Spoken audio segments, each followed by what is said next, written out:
या पळून जाणाऱ्या अधिकाऱ्यांचं करायचं काय? या पळून जाणाऱ्या अधिकाऱ्यांचं करायचं काय? या बंडखोरी करणाऱ्या अधिकाऱ्यांचं करायचं काय?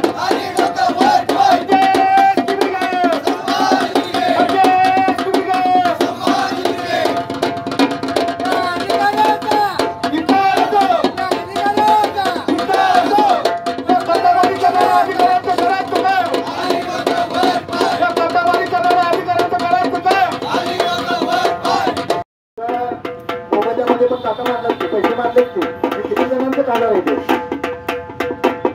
खरं तर पवार नावाचा हे कौतुका अधिकारी आहे.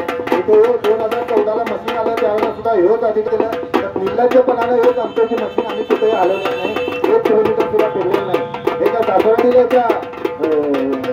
कांदे काय दिला तर आता 4 वर्ष झाले असते तरी या अधिकारी मात्र आराम करायचे.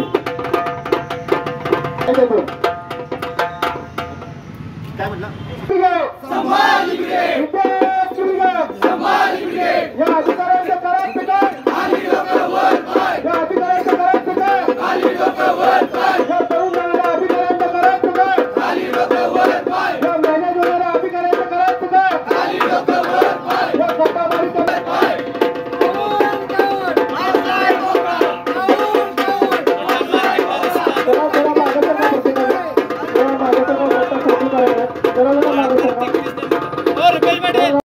आंदोलन करताय, काय कारण आहे काय सांगा?